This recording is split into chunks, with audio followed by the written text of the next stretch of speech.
Sports are likely to become a feature of our lives, according to documents published by the government. Boris Johnson didn't rule it out at the Downing Street briefing yesterday, and there's quite the row with an unusual coalition of some Conservative and Labour MPs opposing the move. Well, it puts businesses in a tricky situation as they decide whether and how to use any schemes.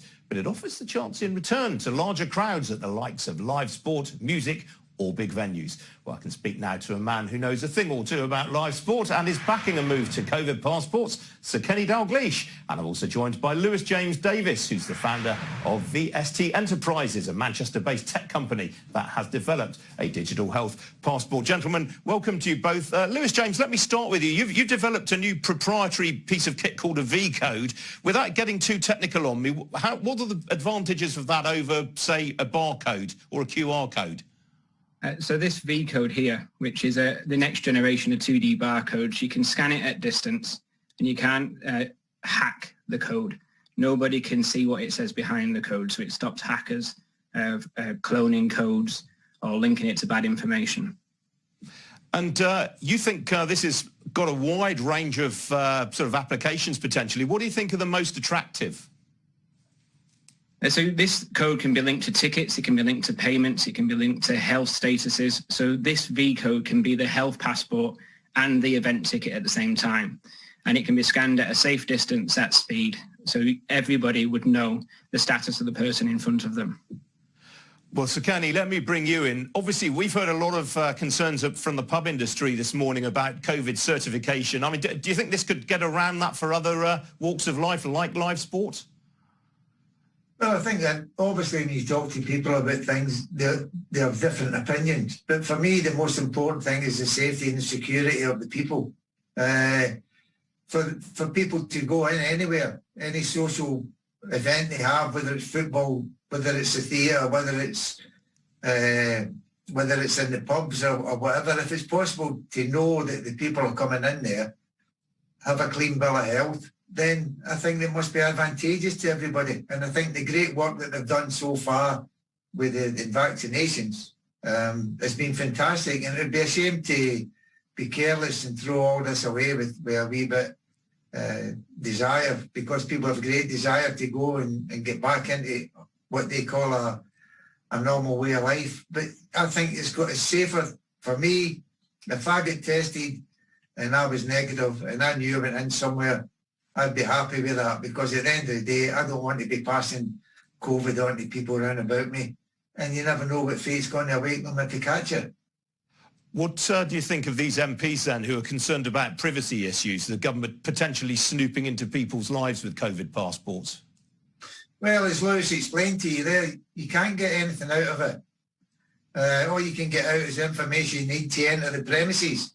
That's your photo ID, your ticket number, and whether the test that you took was positive or negative. I mean, everybody's got an option. They can make their choices. If they don't want to go and get a test, then they don't go. But then if they don't have a test, and it makes it difficult for them to go to the matches in a clear state of mind.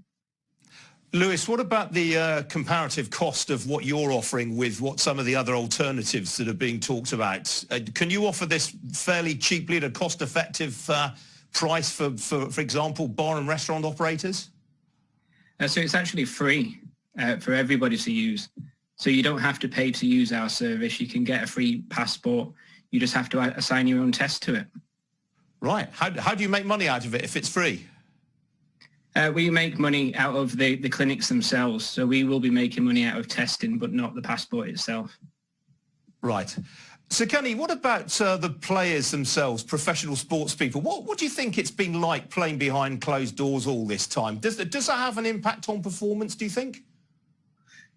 Yeah, well, it affects a lot of people in different ways. Certainly at Liverpool, the fans are hugely important and beneficial to the performances and results that teams get on the pitch. And I think maybe for us, the players have suffered a little bit because the fans aren't there. And also it works to the benefit of the team when the opposition are getting a bit of abuse from our own supporters.